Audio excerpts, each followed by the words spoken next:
Welcome food fans, picky eaters, the flavor curious, and everyone in between. Nothing makes good food better than good conversation. And your table is ready. Come right this way to the Food For ThoughtCast with your host, Melissa Reagan. But you can call her Chef. All right, let's get this episode started.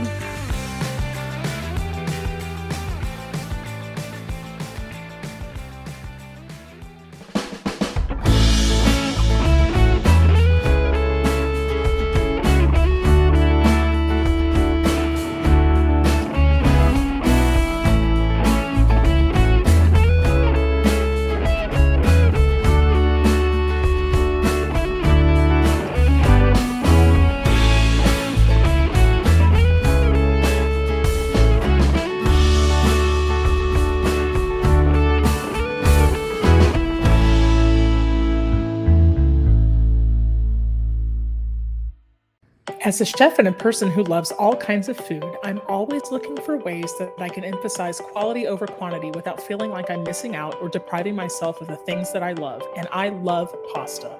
Carbonara, mac and cheese, primavera, cacio e pepe, you name it and I'm all about it. That's why I choose Bonza. Bonza is the pasta made from chickpeas, which means it has more protein, more fiber, and I believe more flavor than regular old pasta.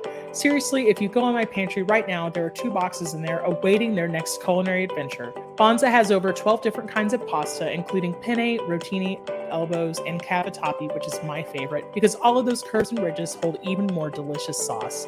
Bonza also makes pizza crust, which tastes too good to believe that it comes from peas. You can find Bonza at Whole Foods, Target, and Walmart.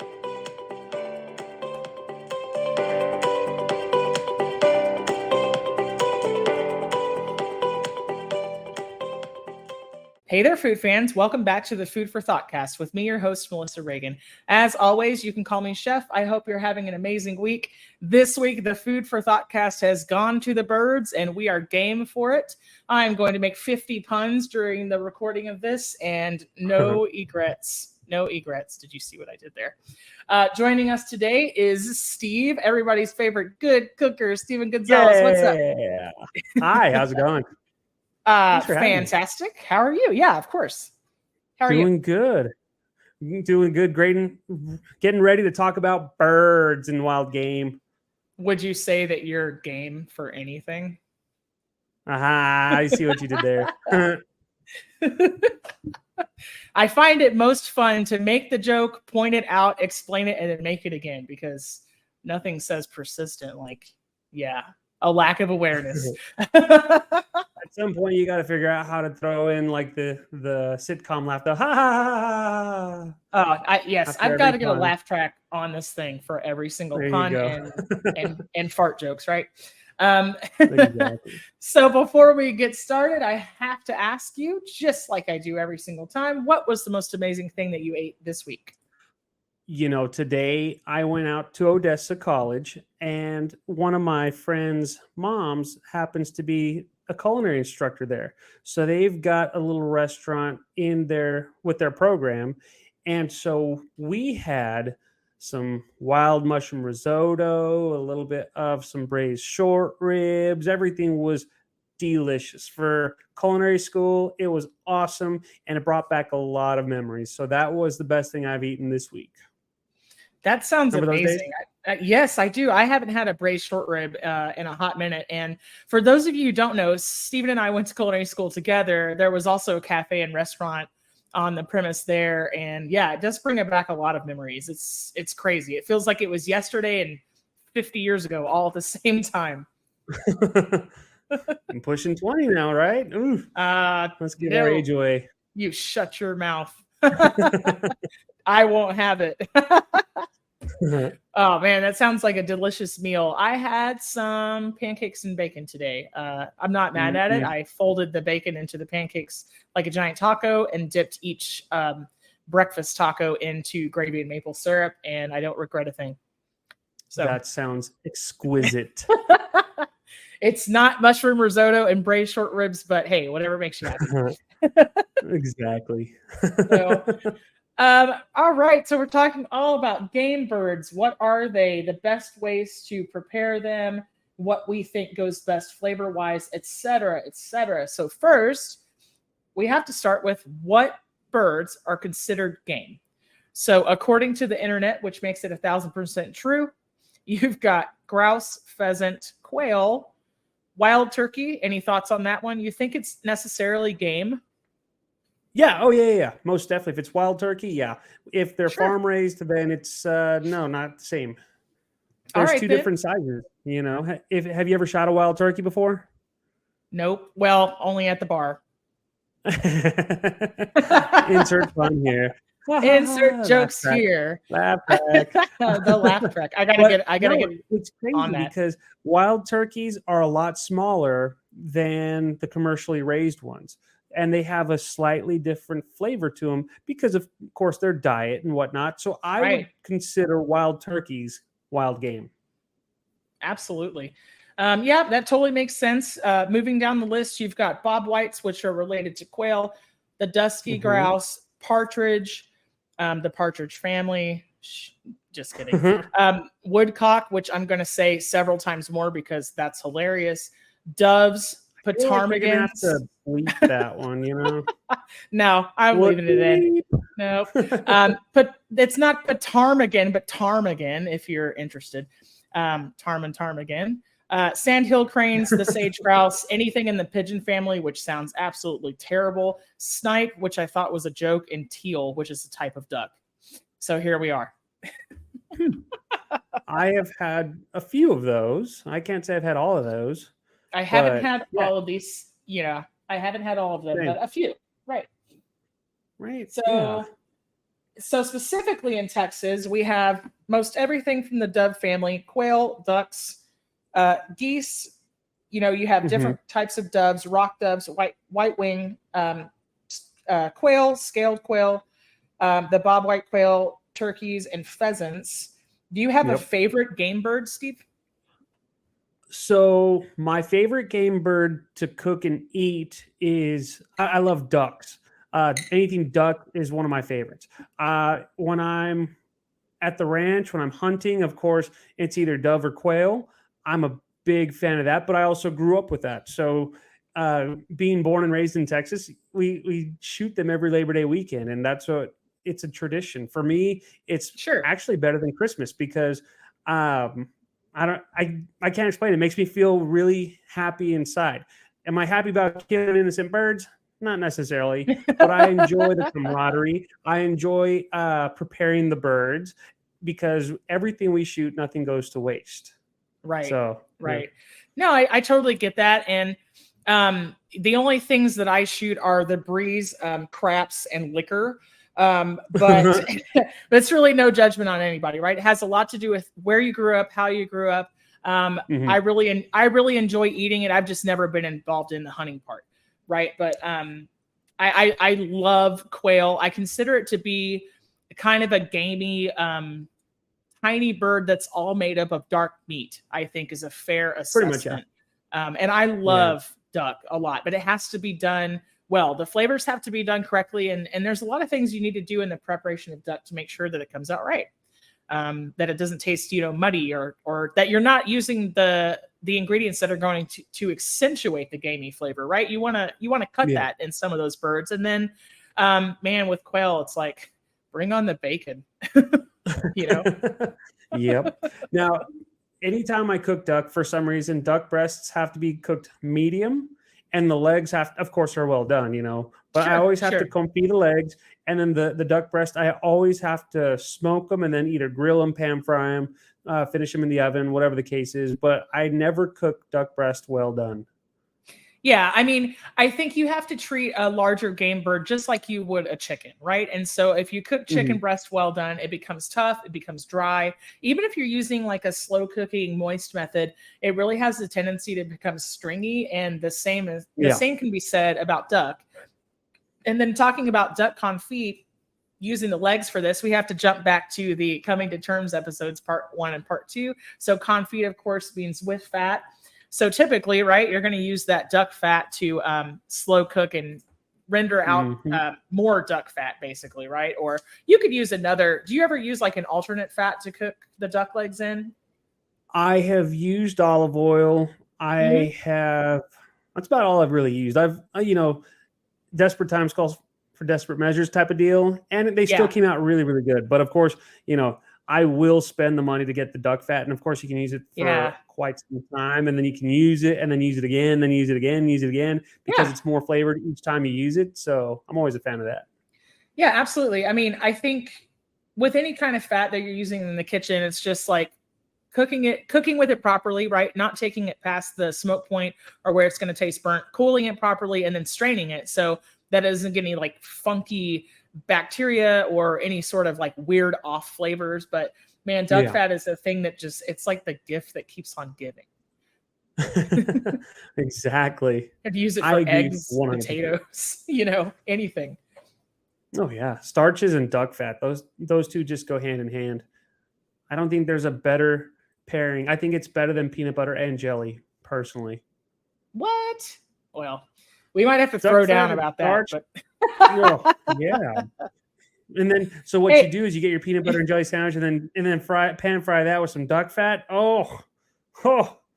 Okay. Well, the podcast is over because I have to go do that right now. Like right this minute. Thanks for listening, everyone. We'll see you next week. Thanks for listening. Melissa's hungry now, and she's going to go make a duck fat grilled peanut butter jelly sandwich. Oh my gosh, that sounds amazing. Some more BA cheese in the middle. Oh man, stop. It sounds really, really good. So when we're talking about game, we have to first talk about how you treat the meat and each part of the bird when you're getting ready to cook it. So do you have any tips or tricks for cleaning a game bird, maybe that you have killed yourself? Traditionally, what we do is we just breast them. If you really want to take the time to remove all the feathers and whatnot, it's a time-consuming process, or as I like to call, a labor of love. Sure. You can definitely do it that way, where you can just kind of remove the legs after you're done, and then you can grill those up. Again, a lot of the times what we do is we'll just breast them. And I know I just said nothing goes to waste. So I'm the one that's like, hey, save me some legs so that way I can have those, and then you all keep all the dove breast and whatnot. But right. I mean, get it on ice as fast as you possibly can, as far as taking care of it and things like that, even though, it's a little bit more forgiving because they were warm, just a few minutes earlier, Right. This is really taking the entire process into your own hands quite literally. So you don't have to worry about something being left at room temperature too long. It's not getting to you by way of a truck. You're not getting it from a local farm or ranch, right? This is basically, you are the butcher and seller and manufacturer from beginning to end. And so just following the good food hygiene rules, right? Like wash your hands, keep it chilled. Yeah, exactly. And you'll notice it has a cleaner flavor to it because it hasn't gone through all those different processes, So it goes directly from, maybe not farm to table in this, but from air to plate, I guess you could say. Sure. Yeah. Well, like air to dirt to fridge to plate. Right. And if you're lucky, you can catch it while it's falling, but I don't recommend trying that. I don't know. Well, maybe depending on where and how you get it, it's like air, ground, dog's mouth, cooler. No, we don't use dogs. I don't know. I don't know. We go pick them up ourselves. I will say though, so this year we were hunting at my dad's ranch, and one of his buddies got a bird, and my dad wasn't paying attention. He's being, the good host, and he actually got hit in the head with a falling bird. Oh no. Well, I mean, fortunately it wasn't enough to like knock him out or nothing like that. He felt a little bit embarrassed more than anything else because he was like picking up shotgun shells, things like that, and you just hear a boom, and you just hear my dad say, "Ow!" That was the first. That it sounds like a crane in the neck, if you ask me. I couldn't help it. Insert laugh track here. Insert laugh track here, please. Somebody out there, right. I don't know. I might need a new producer. We've got to put a laugh track in this thing. So anyhow, so if you are cleaning the small birds, is there anything you recommend in the way of marinade?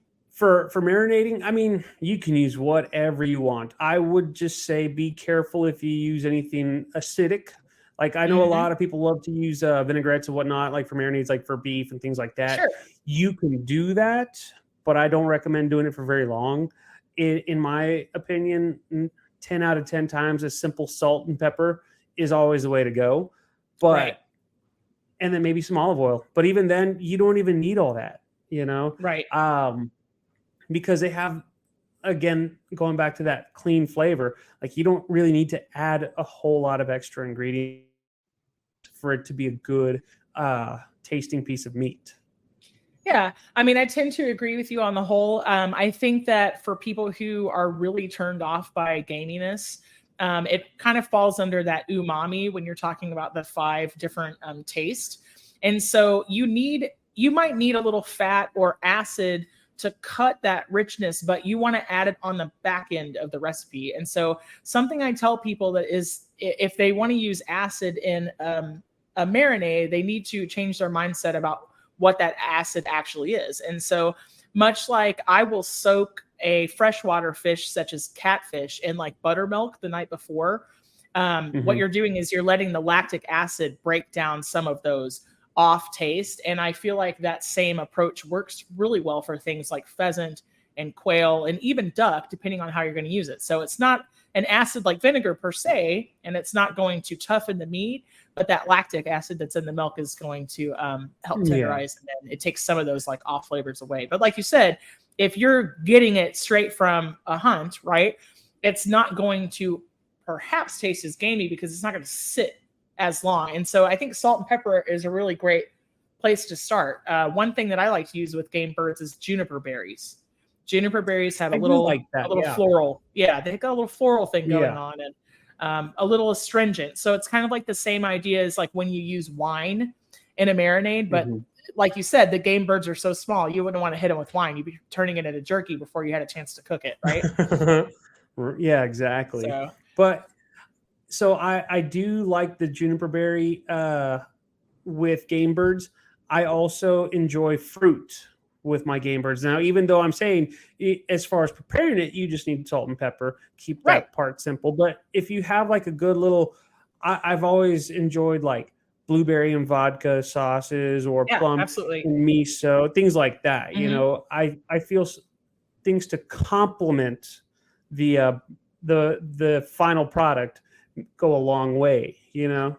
Right. I mean, absolutely. And so you recently made some white wing dove, right?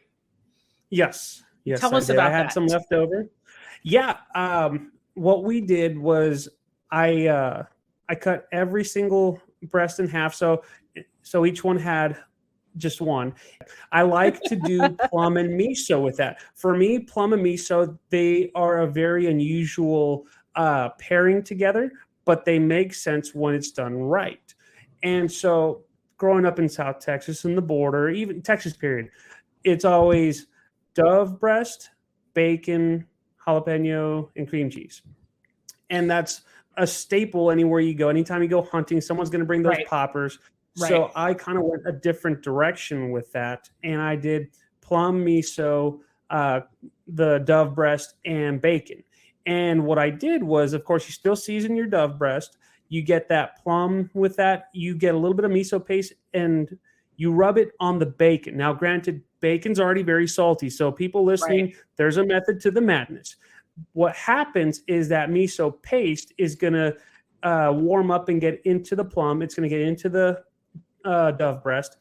And so when you're done cooking it, the final product is just fantastic. It's not overly salty, again, because we're being cautious with what kind of seasonings and how much we're using. Right. But I mean, you can grill it, you can air fry it, you can deep fry it. I mean, there's so many different ways to prepare it. And I did not have my smoker set up, so I just threw them all in the oven and they were delicious. I mean, it sounds incredible. And so for the listeners, what color of miso paste did you use? I used the yellow miso paste where it's almost like golden, very rich, very dark. And again, I was just kind of getting my fingers and just getting a little bit on my finger and rubbing it up against that bacon. And it was amazing. Right. I mean, it really sounds insane. So in this particular recipe, did you still salt and pepper the dove breast before? Yes. Yes, Okay. you got to do both sides. Well, actually, I used more of a garlic pepper. Of course, there's Right. still a little bit of salt in there, Right. so you just have to be careful with how much you're using. Of course, if you've got like a different type of, everyone's got like their own favorite brand of seasonings. Some people like the carnivore brand. Some people have Yeah, sure. like their own homemade blend, and just be cautious with how much you're using, especially if it's very salt heavy. Right. No, totally. I mean, so there's all those Kinder spice blends out there. They Hmm. make really good combinations that would be really good with any kind of meat, including game birds. And then if somebody's watching their sodium intake, Dano's is always a really good alternative. Yeah. So if you wanted to do one or the other, right? But I think you're right in establishing that foundation of like basic seasoning. Because the Hmm. pepper is going to play really well against the fat and the bacon, and then I really love the science of using miso because it's a fermented item, it has an acidic component of its own. Even though we think Yeah. about it as like it's an umami taste, right, that you get from this soybean mixture, but it's still acting on the protein in a way that it's not only going to create its own glaze, but it's going to tenderize as well. And then when you talk about fruit, I mean, plums, you're getting those tannins from the skin in the plums. It's the tannins are like, what makes a red wine. It's kind of like smack your lips, like that dry taste, Hmm. on the back end, Yep. right? And so even if you're not a wine drinker, just knowing how those kinds of fruits interact with game is really, really fascinating because the tannins in the skin and the darker fruits, dried fruits and stone fruits, man, they really play well off of that gamey flavor. Oh yeah, most definitely.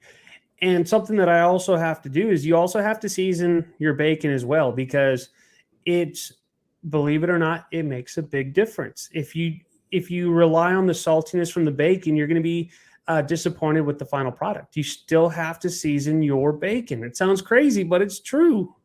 Yeah, no, it's totally true. It's like you and I always say, you have to create layers of flavor, and Hmm. it's not Yep. just making things salty, right? It's about building flavors on top of each other. And I think it's especially important when you're cooking with game birds, Yeah. 100%, because you've got to attack this from all angles. You don't want to season it with something that's going to bring out the gaminess of it. And that can be a real Right. turnoff if somebody's eating it for the first time. Yeah. I mean, it's like I always say, salt brings out the natural flavors, pepper enhances those flavors. Hmm.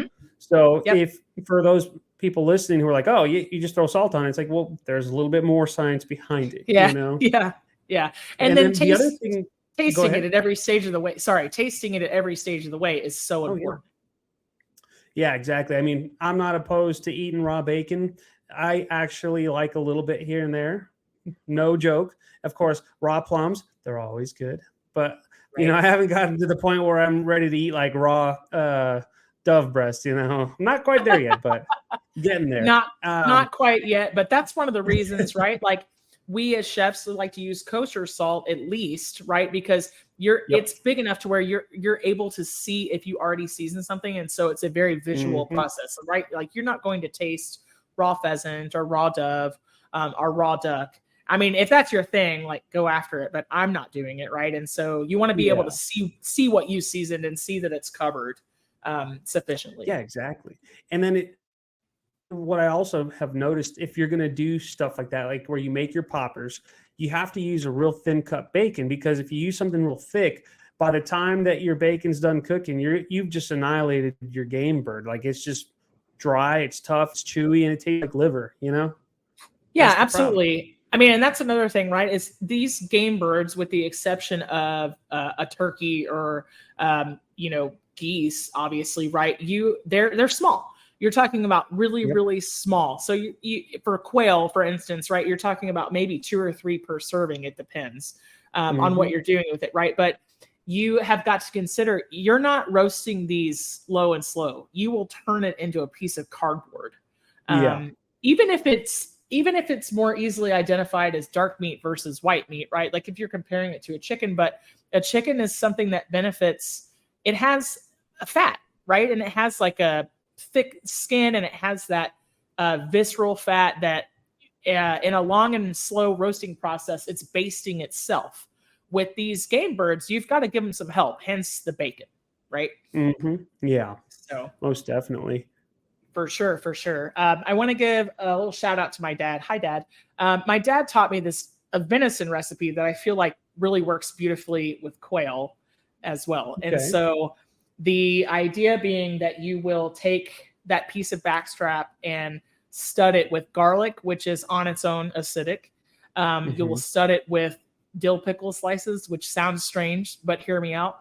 You wrap the entire thing in bacon, and then you use a little cream of mushroom soup. Well, it has all the components we just mentioned, right? It's a couple of different types of acids, the fat, the saltiness from the bacon, and then the umami flavor from the mushrooms. It works really well for quail as well. The only spin that I put on it is that I will split the quail and stuff them with pork breakfast sausage. So, yeah. It's so being from South Texas, what we do with our quail is we'll stuff them with chorizo and pear. My gosh, that sounds incredible. Because we always got to add our Mexican twist on it, Well, and for me, and actually, I'm like a good friend of mine, Chef Ernie, who was in a previous episode. He's the one that showed me that, and I just thought he would stuff quail with chorizo, pear, and basmati rice, and that was just it worked so well. It sounds incredible. I mean, for me, I'm always chasing that sweet, spicy, salty, sweet, the contrasting flavors, the levels of the different layers of flavor in every dish, right? I have to have something, a little bit of something in everything, or to me, it's just boring. Yeah, makes sense. Man, chorizo and pear sounds insane. I love that. It does. And then traditionally with the chorizo, all that spice with that sweetness of the pear, as long as the pear's not overcooked and it has just a little bite left to it, it's just a great flavor put together. The texture is awesome. And then, of course, when you put it with that wild game bird, that is one of my favorites.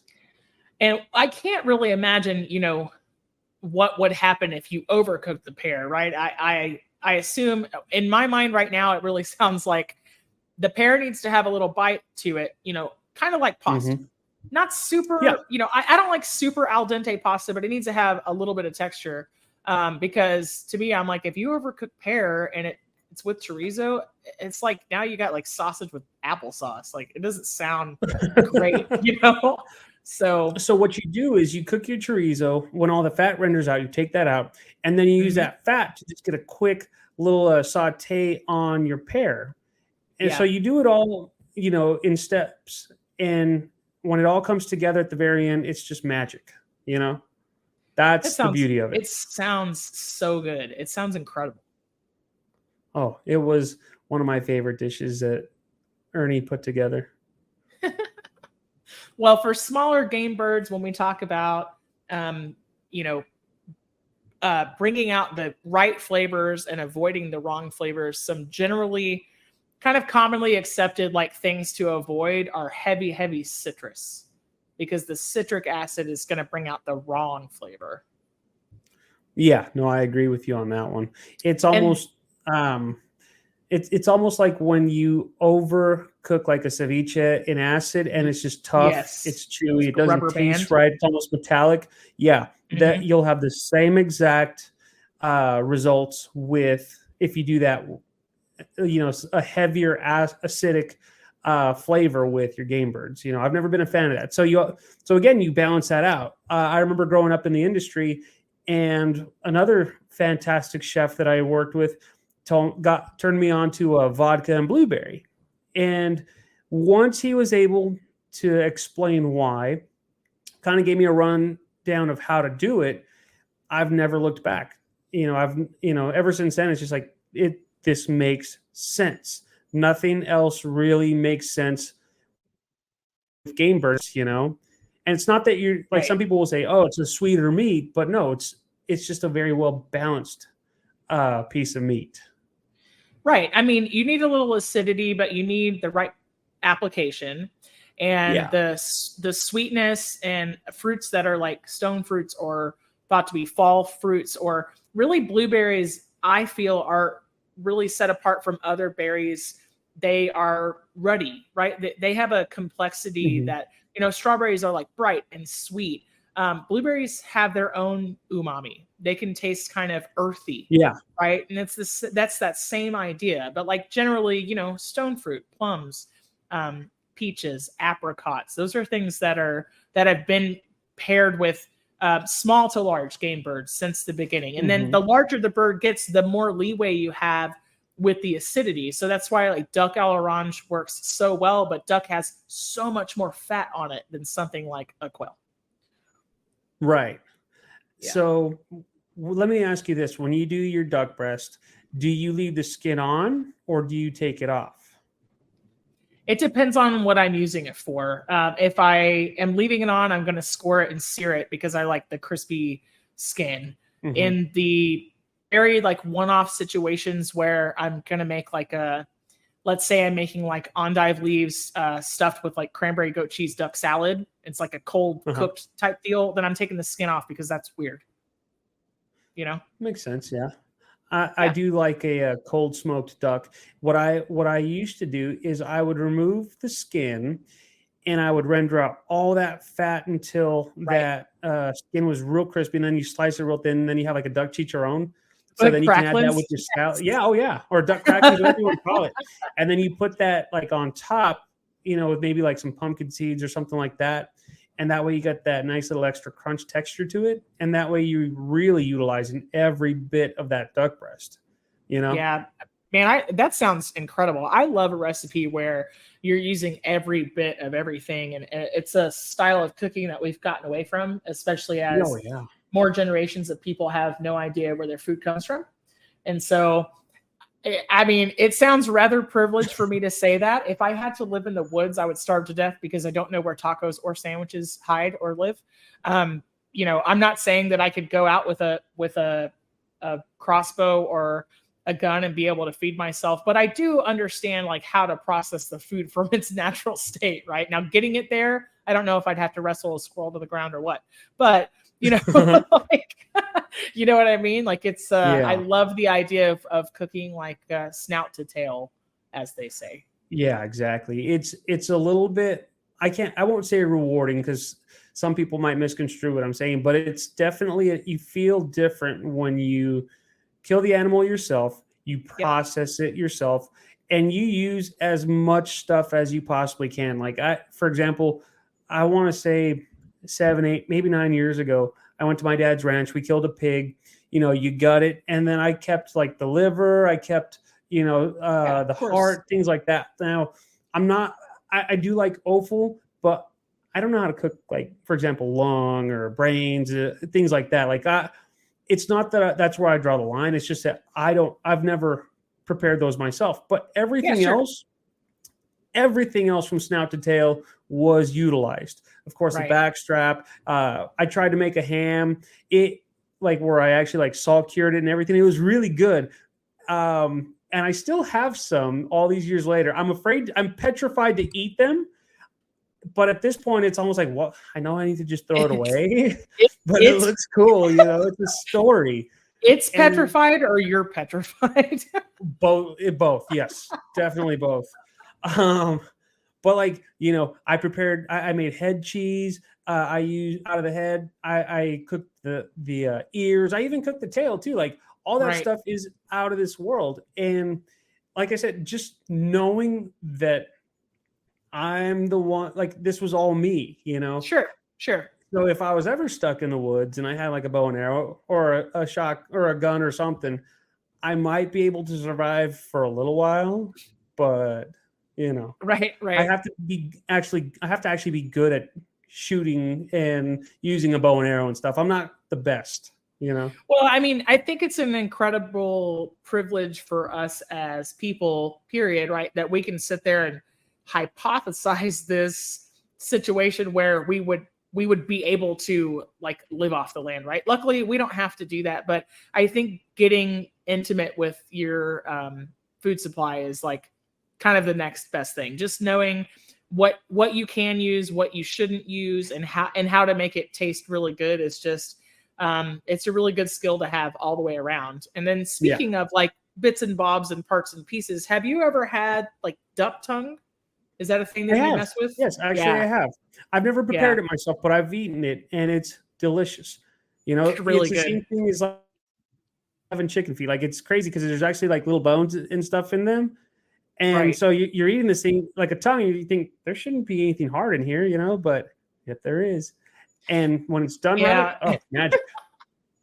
Yeah, I never really understood like that final texture of a duck tongue. It was odd, but it tasted great. Now, chicken feet is not something that I mess with. I actually use them as dog treats, but I don't enjoy. It's something about the gelatinous. It's just like, oof, I don't like it. But I hey, think that's why I like them so much. If that's your cup of tea, then like by all means, you can have my portion. Okay.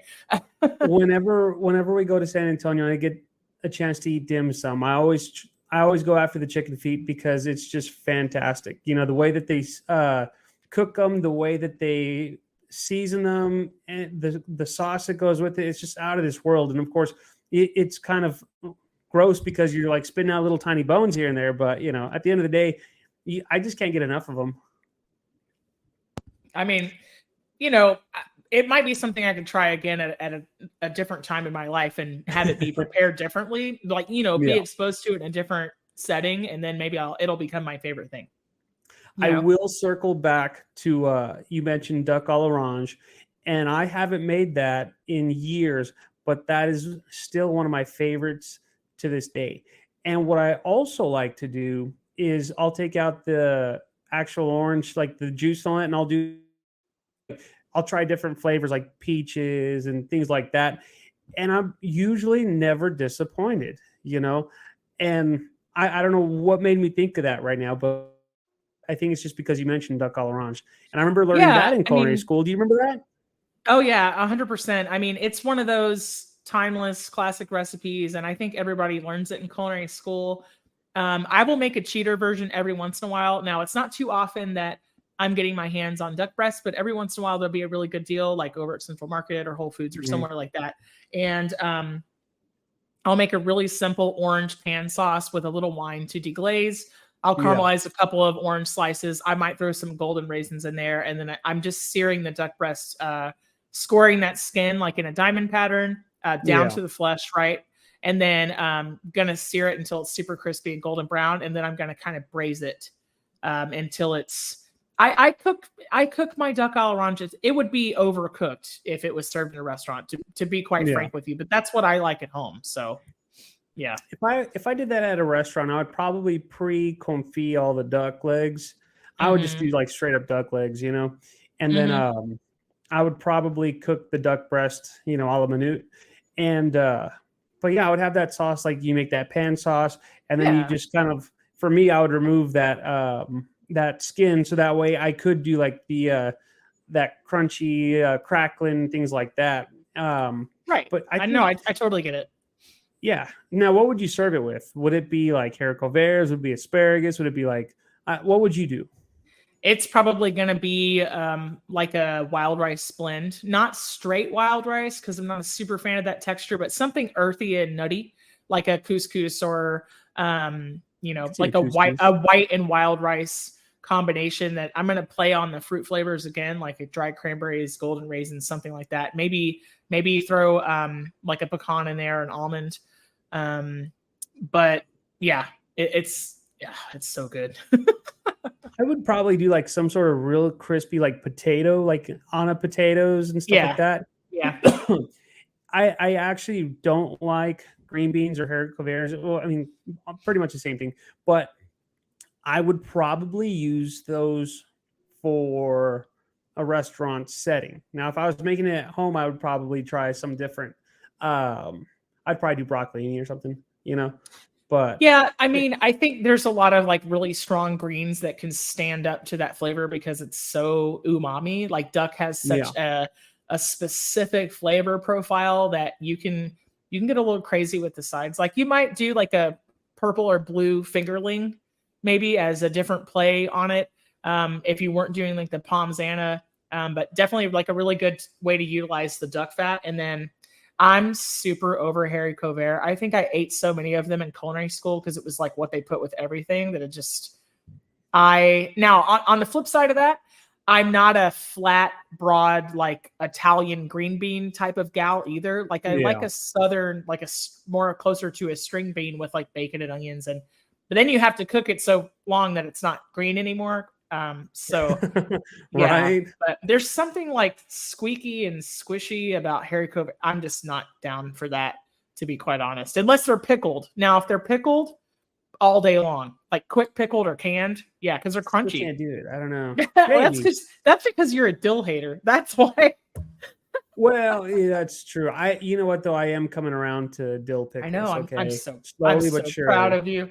I'm There so will proud of be you. a time where we talk about dill pickles, and I will say I like them a lot, but we're not there yet. Baby steps, one step Right, right. forward and two steps back. Yeah, I mean, But it's all a yeah, journey, and you might have detours along the way, right? But for the listeners, I want to talk about a little bit why duck à l'orange works so well. Like we just told you, hey, for smaller game birds, you don't want to use too much citrus because of the way that citric acid acts upon meat. But the reason that the orange sauce works so well is because it's based on this technique or sauce called a gastrique, which is equal parts of sugar and acid. So in this case, you might use like orange juice, sugar, and like red wine vinegar, right? But you're not marinating the duck in that, and that's why it doesn't make it tough. You're using it to finish at the end. So, do you remember yeah. making that in culinary school and using some Grand Marnier with that? Yes. Yep. I remember that. I don't necessarily remember doing it as a gastrique. I could have sworn that we did like the Monte Albert where Well, yeah, we put some butter. there's a If I couple remember ways you can correctly. go. Yeah, yeah. Yeah. There's like traditionally it's like a orange pan sauce that's finished with Yeah. butter.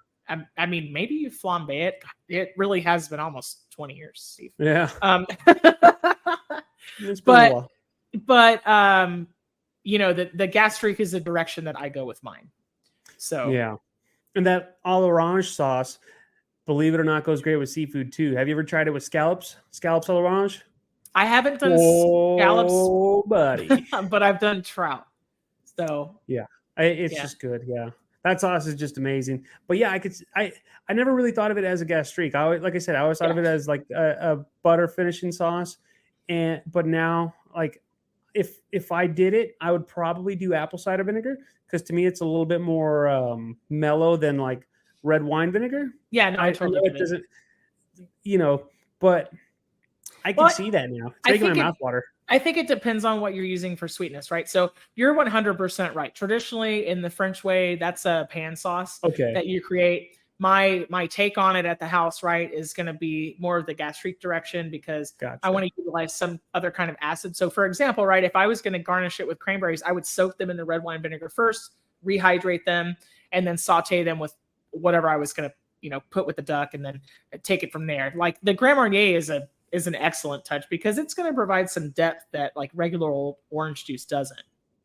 Yeah. For yours, what I think would make it even more out of this world would be adding like a beet to it and letting that earthiness complement like the cranberries and all that stuff like you were talking about. Yeah. I think, and not only that, but it would make it such a beautiful color red. Oh yeah, no, totally. Yeah. And then it moves me the other direction. Now I want confit, any type of game bird leg with like beets, cranberries, goat cheese on a salad with walnuts, and like that's what's making me. That's what I want. Yeah. I could do like some quail eggs right now, but just throw them on a hot grill to where like when you bite into them, all that juice just pops into your mouth, almost like having like a sausage, like with a real strong casing, where where you get that snap when you bite into it. That sounds pretty good right about now. So for those of you Asian food lovers who have never done like the quail egg shots when you're eating ramen noodles, you're missing out. Quail egg shooter is a delicious, beautiful thing. So good. Sounds like I'm going to have to try that. I don't think I've ever had that. Yeah, I mean, depending on where you go, they can either be pasteurized or like lightly coddled. It's definitely a little bit less than a 6-minute egg. You can shoot them out of the shell with the top broken off, or you can put it into your ramen and then stir it in more like an egg drop situation, which is two different types of Asian cuisine. Sorry if that's offensive, but whatever. But yeah, So, yeah. You piqued my interest, and now you have my attention. Yes. So good. How many quail eggs do you think it takes to equal a chicken egg? This is a legitimate question because I have no idea. About 17. I'm kidding. 17. I don't know. That's a good question. Maybe like 6. Shoot, I don't know. That's a good question. I mean, I've never thought about that. So because it takes like 13 chicken eggs to equal an ostrich egg, I think, right? Can you imagine eating just one whole ostrich egg all No. by yourself? No, I couldn't either. I can't. I have to be in the mood for eggs, and they have to be prepared a certain way, and scramble is not it. So I still like scrambled eggs, but like, you know, it has to be done. Like, it depends on the application. Am I going to have an egg taco? Then you right. scrambled egg. Everything else is like, no, over easy, sunny side, poached. Right. So when we look at the list of game birds, are there any that you haven't tried that you want to try? Eagle. I'm kidding. Oh, Can you imagine? So let me tell you why I just got arrested. All right. I want to say, so I've had goose. Woodcock sounds pretty good. Woodcock. Wood bleep sounds really good. But I mean, what were some of the other ones that you mentioned? So partridge, pheasant. I don't think I've ever had partridge. I've had grouse. I like grouse. Would you eat a pigeon? A dirty sky Oh yeah, rat? I would totally eat it. Yeah. Ugh. I would totally eat it. So you're talking to someone who had a horse burger in Sicily just to say that he's had a horse burger. Oh, sure. Yeah. I so get it. I would do it just to say I've had it. But if you ever have you ever heard of Art Culinary Magazine? Maybe. So it's this really fancy, awesome, out of this world magazine that looks like a book. And I forgot which magazine it was or which what's the word I'm looking for? Anyways, there was an article. Yeah, which edition it was. Yeah, thank you. But there was a chef who was doing pigeon, and he said it was one of his top selling items, and people loved it. Sounds crazy, but I would totally try it. I can remember being a kid. I'd go to work with my dad. Again, my dad worked in the oil field, South Texas. My dad, very outdoorsy. He would give my brother and myself BB guns, and he would say, okay, when we get to certain locations, there's a lot of pigeons in there. They cause, they're a nuisance, shoot them. So we would shoot them and stuff, and we would kill a handful of them. And I never thought anything of it, because I didn't know. I was like 6 years old, 7 years old. And my dad told me there are these guys who live in, close by, and they come pick up all the birds. So we're doing them a favor because they would eat them, And and I can remember being a kid thinking, oh, that's gross. And as I got older, I thought, well, that sounds kind of legit. I should try it. I still haven't tried pigeon to this day, but I am not opposed to it. Nice. I mean, I've never cooked one, but I guess I could just wing it. Ha ha! Laugh track, laugh track, laugh track. Hold for applause.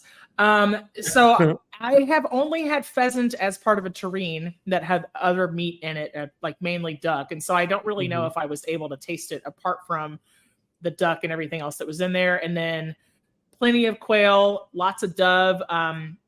My dad will do dove in the same way that you were describing, but more closer to a shrimp brochette, so more like a jalapeno split down the back, or through the breast, and then bacon wrapped. And then of course, lots of. I could never tell you if any turkey I ate was ever wild. But I love turkey. Geese are great. They're a little bit strong for me though. Just a little. I'm a little bit reluctant with goose. I mean, like I've eaten it and I prepared it, but I'm always scared that it's going to be tough because it's a bigger hunk of meat, and of course it's all red meat like you were talking about earlier. Yeah. And I feel like it's going to come out either really tough or really raw. And I've been able to cook it just right, but that was years ago. So if you put it in front of me again today and said, "Hey, you need to cook this," I would be a little bit stumped. But of course, we'd figure it out. I mean, I really feel like you can treat it like a duck based on what I've seen and read. But I've never I've never really successfully cooked it to where this was something I would be like, yeah, I want to cook that again and eat it again. It was just kind of like, oh, well, I did it and I tasted it. And like, If any of the listeners out there have any tips and tricks of their own for cooking pheasant or grouse or partridge or pigeons or geese, wild turkeys, duck, let us know. Let us know. We want to hear from you. The Food for ThoughtCast, Instagram and Facebook. Yeah. I actually have a friend of mine, or my dad's friend, who I met recently, he's a wild turkey hunter, and he'll do like the turkey poppers and stuff like that. But it's an entire sport. It's the same thing as like hunting deer or things like that. Like they keep what is the neck part of the turkey, the wattle, as kind of like their trophy, if you will, And he was telling me, yeah, that's how I prepare my turkey. Like you breast them, and then he just does like turkey poppers. I asked him, well, how do you prepare like the legs? And he said, a lot of the times the legs are a little bit too tough. It's too stringy. Right. A lot of not tendons. Well, I mean, if they're wild, they're going to move around. Yeah. Oh, there's definitely tendons in turkey legs. It's one of the least enjoyable parts of eating a turkey, like at the fair or the Renaissance Festival, is like you kind of work your way through it. And then after a while, it's like, what is all this crap inside here? Yeah, exactly. But that's something I never really thought about doing, like turkey poppers. Either way, it's still good. I would have to see a wild turkey in the size of this thing. Like, how big is the popper? Maybe this sounds ignorant, but I truly have no idea. Like, how many would wild you get out of? Turkeys are a lot smaller again, because they're not just pumped full of steroids and hormones and stuff like that. But they can get big. Don't get me wrong, but just height, So what's a lot smaller in terms of like Cornish game hen small? No. It's domestic chickens. It's kind of like a big a chicken, probably like twice the size of a chicken, Okay. And I mean, there's still a good little amount of meat on there to where you can, have a good meal, but it's just not as big as like you would get like the 20-pound turkeys, the 25-pound turkeys, things like that, Right. It's not something you're winning in a grocery store contest. Yeah, exactly. That's one where if you live off the land and you get one, you're happy as can be, and you know exactly what you got. Right. Same thing. It's a clean taste as well, because I've had wild turkey before, and I would do it again. I know exactly where to find wild turkey. In your pantry? It's about 3 bottles down from the Jack Daniels. That's a liquor joke, ladies and gentlemen. Yes. I actually do like to use wild turkey for my sauces and stuff like that. Like if I'm doing like a whiskey sauce with the fruit and stone fruit and stuff like that, it always comes out really well. Yeah, I mean, you're going to get all the caramel notes, and the alcohol is going to burn off. It's going to concentrate the sugar, so it totally tracks. To be careful when you set it on fire. It totally tracks, and that's a hunting joke. That's how you bring it full circle, everybody. The golf clap. Oh, a round of applause. He's over there flapping his wings for me. There we go. Hey, so Steve, it's been a pleasure having you on today. What's going on in your world as far as chefstephengonzalez.com, and where can we find you? As far as what's going on, we're still cooking, having fun in the kitchen, showing people how to make excellent, easy meals. Find me on YouTube, Chef Stephen Gonzalez. Find me on Facebook, same thing, Chef Stephen Gonzalez. Chef Stegon's on Instagram, Twitter, TikTok.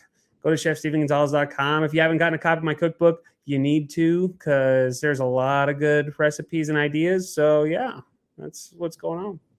Absolutely. The man is not wrong. I hope you enjoyed listening today. Thank you so much. That's a wrap for today. Until the next episode of the Food for ThoughtCast, make good food, eat good food, share it, and be kind to one another. Thanks so much for listening today. You are part of what makes us special, and we are so glad you joined us. Don't forget to rate, subscribe, and leave a review. Just like food, delicious podcasts are better when you share them with others.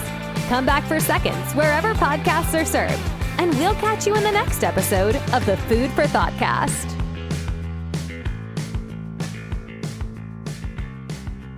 You can find us on Facebook and Instagram at the Food For ThoughtCast or at www.foodforthoughtcast.com, where you can link to all podcast players, or you can send us an email at foodforthoughtcmc@gmail.com.